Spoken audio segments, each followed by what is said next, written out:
Students to छलांग to JEE and NEET with Gaur sir.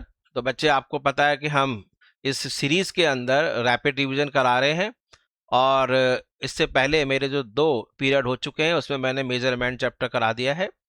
तो इस चैप्टर में हम छलांग लगाएंगे बच्चे काइनेमेटिक्स पार्ट 1 के लिए। ठीक है, तो काइनेमेटिक्स पार्ट 1 बहुत फायदेमंद है, और आपको पता है कि this is the base of and the entire physics. ठीक है, तो चलिए छलांग के लिए रेडी। पीरियड नंबर 3, जिसमें हम काइनेमेटिक्स करने वाले हैं। रेडी? तो बच्चे चलिए, काइनेमेटिक्स के अंदर बच्चे हमारे पास सबसे पहले आपको जो पता रहना चाहिए, न्यूटन्स इक्वेशंस तो हैं, उससे पहले पहले आप एक काम करो बच्चे, थोड़ा ग्राफ के बारे में भी देख लो। ठीक है, जो ग्राफ्स हैं,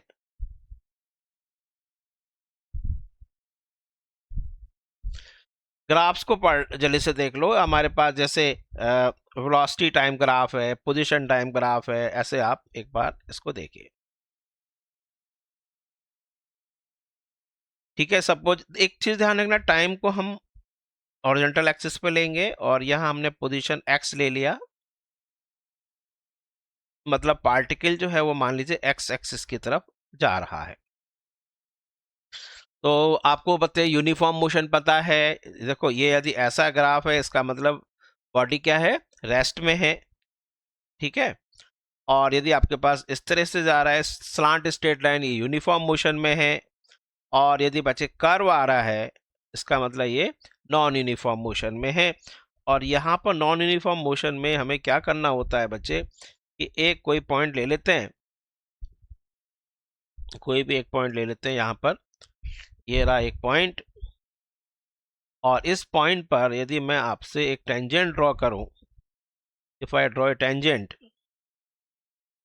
एक टेंजेंट ड्रॉ कर देते हैं, तो इस टेंजेंट का बच्चे प्रोग्रेसिंग हॉरिजॉन्टल एक्सिस से, ये भी ले सकते हो, ये भी ले सकते हो, ऐसे कोई बात नहीं। तो प्रोग्रेसिंग हॉरिजॉन्टल एक्सिस से जो एंगल बन रहा है tan थीटा, उसका tan theta is equal to the rate of change of position, है ना, इंस्टेंटेनियस रेट ऑफ चेंज। तो इसको कहते हैं स्लोप ऑफ टेंजेंट। तो स्लोप ऑफ टेंजेंट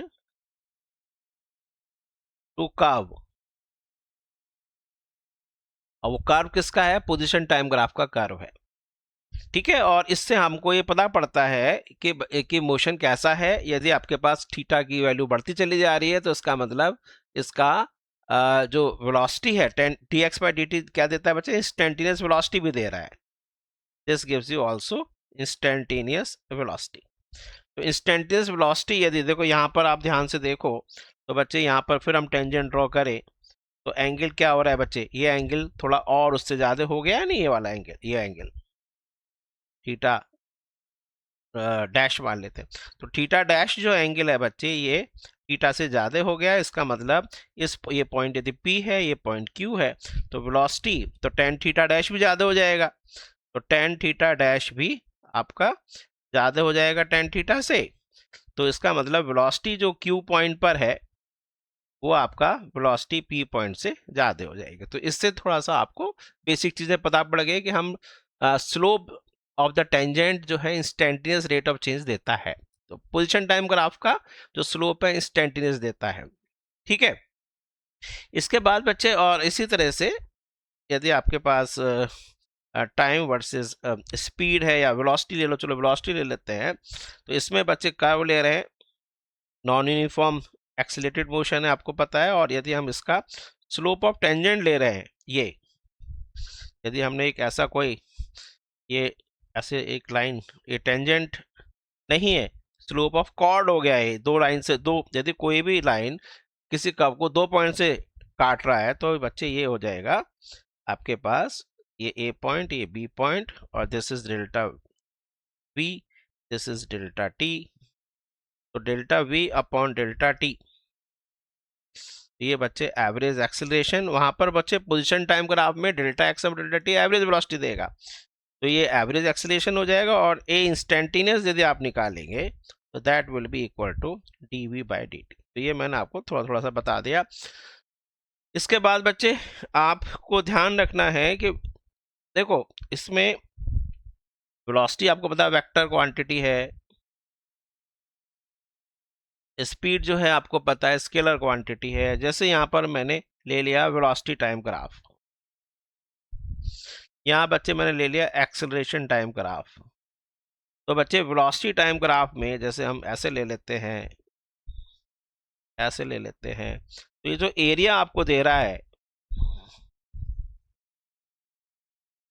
तो इसका जो एरिया देगा बच्चे, एरिया वेलोसिटी टाइम ग्राफ का, ये देता है बच्चे डिस्प्लेसमेंट। और इससे बच्चे पॉजिटिव वेलोसिटी भी होती है, नेगेटिव वेलोसिटी भी होती है। इसका मतलब पार्टिकल पॉजिटिव डायरेक्शन में गया, और ये नेगेटिव वेलोसिटी होने का मतलब पार्टिकल इज रिटर्निंग बैक, वापस आ रहा है। समझ में आ गया? तो डिस्प्लेसमेंट देता है। और यदि इसी का डिस्टेंस निकालना है तो डिस्प्ले जो निगेटिव वाला है उसको पॉजिटिव लेके चल लेना है, यानी इसको स्पीड टाइम ग्राफ बना लेना है। ठीक है, ये तो हो गया डिस्प्लेसमेंट, एरिया जो देता है।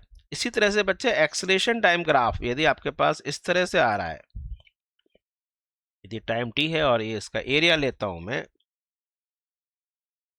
तो इसका जो एरिया है वो क्या देता है, सबको पता है एक्सेलरेशन टाइम ग्राफ का एरिया। एरिया जो देता है that gives you change in velocity, यानी यदि v फाइनल वेलोसिटी है, u इनिशियल वेलोसिटी है, this gives you change in velocity. Velocity नहीं देता है, चेंज इन वेलोसिटी देता है।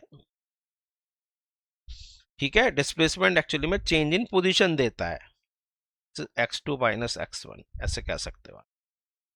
तो ये थोड़ा बेसिक चीजें ग्राफ की हो गई।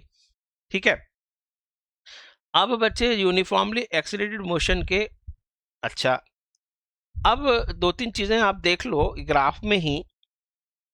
बहुत सारे क्वेश्चंस ग्राफ से हम कर लेते हैं कि जैसे आपके पास एक कार है, कोई यूनिफॉर्मली एक्सीलरेटेड हुई फॉर फ्यू टाइम, और उसके बाद फिर रिटार्ड हो जाती है और कम्स टू रेस्ट।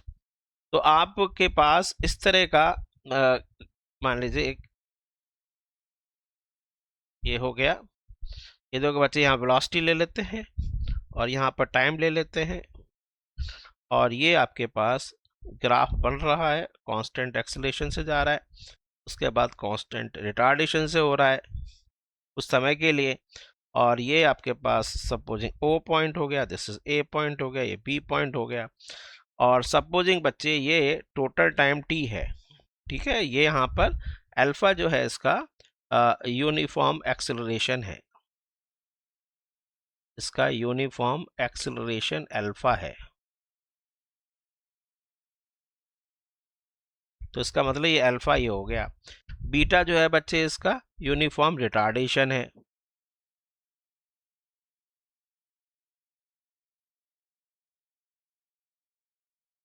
तो कुछ क्वेश्चंस बच्चे ग्राफ से हम करते हैं। तो टोटल टाइम टी है, इसकी बच्चे मैक्सिमम वेलोसिटी सपोजिंग ये वी मैक्स है यहाँ पर। तो सबको याद है कि अल्फा जो होता है वो आपके पास स्लोप से निकाल लेंगे, पॉजिटिव अल्फा है नहीं, ये सब positive alpha is equal to V max minus 0 upon time, बच्चे ये सपोजिंग टी टाइम है नहीं, इस तरह से। इसी तरह से जो retardation minus beta is equal to बच्चे क्या हो जाएगा, 0 माइनस वी मैक्स अपॉन ये टाइम हो जाएगा टी माइनस टी। तो इन दोनों से बच्चे हमें सॉल्व कर लेते हैं और इससे वी मैक्स निकाल लेते हैं। मैं सॉल्व करके नहीं दिखा रहा हूँ, इसको एलिमिनेट कर कर निकाल लेना, alpha beta t upon alpha plus beta. तो इस पर क्वेश्चन बच्चे आराम से आप कर सकते हैं। तो वी मैक्स आपने निकाल लिया। इसके बाद बच्चे आपसे पूछ सकता है कि भाई कितना डिस्टेंस कवर किया, तो ये जल्दी से क्वेश्चन हो जाता है। तो डिस्टेंस कवर्ड जो आपसे पूछ रहा है, एक्चुअली में इसमें डायरेक्शन तो चेंज हो ही नहीं रही है क्योंकि निगेटिव में ग्राफ नहीं जा रहा है। तो distance covered is equal to उसका एरिया से निकाल लेंगे, तो हाफ बेस, बेस टी है और हाइट जो है वी मैक्स है, तो अल्फा बीटा टी अपॉन, जरा एक बार देख लो पीछे क्या था, सॉरी पीछे चलते हैं, alpha beta t upon alpha plus beta, alpha beta T था तो टी स्क्वेयर हो जाएगा अपॉन अल्फा प्लस हो जाएगा।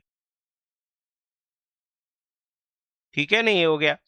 अब इसमें बच्चे कभी कभी क्या होता है, एवरेज, अब जब भी आपके पास यूनिफॉर्मली एक्सीलरेटेड मोशन होता है तो उसके बहुत सारे क्वेश्चंस हम न्यूटन्स इक्वेशन ना लगाकर हम एवरेज से भी कर लेते हैं। Initial plus final velocity by 2 से हम क्वेश्चन करते हैं। तो यहाँ तो खैर टोटल डिस्टेंस और टोटल टाइम से यदि हम इसकी एवरेज स्पीड निकालेंगे तो ये तो यहीं आ जाएगा। खैर average speed is equal to आपका distance covered upon total time taken, तो ये हो जाएगा alpha beta t upon 2 times alpha plus beta हो जाएगा। ठीक है बच्चे, यहाँ तक हो गया। अब इसके बाद बच्चे ग्राफ तो चलो हो जाएगा और हम ग्राफ और आगे भी करेंगे। अब बच्चे यहाँ पर यूनिफॉर्मली एक्सीलरेटेड मोशन जब हो रहा है, यूनिफॉर्मली एक्सीलरेटेड मोशन जब हो रहा है, तो मैं ये नहीं बता रहा हूँ कि यू क्या है वी क्या है, नहीं, तो आपके पास न्यूटन्स इक्वेशन ऑफ काइनेमेटिक्स लगती हैं।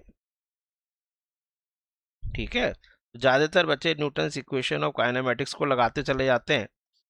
तो जैसे आपके पास सबको याद है कि v is equal to U plus A T, ठीक है, S is equal to displacement बोलना है इसको, is equal to U T, distance नहीं है, U T plus half A T square. और इसके बाद बच्चे ध्यान रखना ये बहुत काम आता है, average speed is equal to initial plus final by 2। ठीक है, इसके बाद बच्चे और क्या है, V square final velocity is equal to U square plus 2 S, S displacement है। इसके बाद बच्चे एस एनथ यानी nth यानी 5th second 6th second 7th second is equal to U plus 1/2a into 2n-1। ये सारे आपके पास फॉर्मूले हैं। अब मैं जो आपको करा रहा हूँ वो इससे एक क्वेश्चन कराऊंगा, फिर आगे हम करेंगे। इसमें क्या होता है बच्चे, एक कभी कभी क्वेश्चन जो है बहुत अच्छा सा क्वेश्चन आता है। इसमें सपोजिंग ये कोई ट्रेन है और जो ट्रेन है बच्चे ये एक किसी पोल को, इसका जो ड्राइवर है वो मान लीजिए 20 मीटर पर सेकंड से क्रॉस कर रहा है और कांस्टेंट एक्सेलरेशन से जा रही है। ठीक है, टाइम स्टार्ट्स नाउ। और कुछ देर के बाद ये यहाँ पर पोल भी हो सकता है बच्चे, ये आपके पास ब्रिज भी हो सकता है। फिर कुछ देर के बाद ये बच्चे ड्राइवर है, ये इसका गार्ड है, तो जो गार्ड है वो उसी पोल को मान लीजिए 80 मीटर पर सेकंड से क्रॉस करता है आफ्टर टाइम 20 सेकंड। वो पूछ रहा है find the length of the train. तो इसको आप कैसे जल्दी से क्वेश्चन करेंगे, तो बच्चे क्या करते हैं, कांस्टेंट एक्सेलरेशन है, पहले आपके पास v is equal to U plus 80 से या ऐसे निकालते हैं, मत करो। हाँ बच्चे, इसका सीधा सीधा यूनिफॉर्मली एक्सेलरेटेड मोशन को हम यूनिफॉर्म मोशन एवरेज स्पीड निकाल लेते हैं, that is equal to initial plus final by 2, बहुत जल्दी हो जाएगा, that is 20 plus 80 by 2, that is 100 by 2 यानी 50। अब ये मान कर चलो ये एक्सेलरेटेड है ही नहीं, ये यूनिफॉर्म मोशन से जा रही है। अब बच्चे डिस्टेंस का वर्ड जो इसकी लेंथ है ट्रेन की, the length of the train is equal to average speed into time. कितना आ गया बच्चे, 50 इंटू 20, दैट इज 20, और ये इतने मीटर की हो गई। आया बच्चे आपको समझ में? तो मैंने आपको ये बताया कि आप जरूरी नहीं है कि आप न्यूटन्स इक्वेशंस ही लगाओ, आपको बिना न्यूटन्स इक्वेशंस के क्वेश्चन कर सकते हैं। जब भी यूनिफॉर्मली एक्सीलरेटेड मोशन है तो आप इसको यूनिफॉर्म मोशन मान लो, और इसकी जो कांस्टेंट स्पीड है वो कैसे निकालते हैं, initial speed plus final speed by 2। ठीक है बच्चे, मैं आप काइनेमेटिक्स का एक और पीरियड लूंगा, तो रैपिडली क्यों जल्दी छोटे छोटे करने हैं आपको, जिससे कि आप जल्दी से रिवाइज कर सकते हैं। ठीक है, तो कीप रिवाइजिंग और अपना कमेंट्स में जरूर डालिए कि कैसा आपको लगा। तो काइनेमेटिक्स जो आपका मोशन स्ट्रेट लाइन है, इसका अगला जो है एक पार्ट और करूंगा मैं आपको, ठीक है। Okay, I and the meeting now.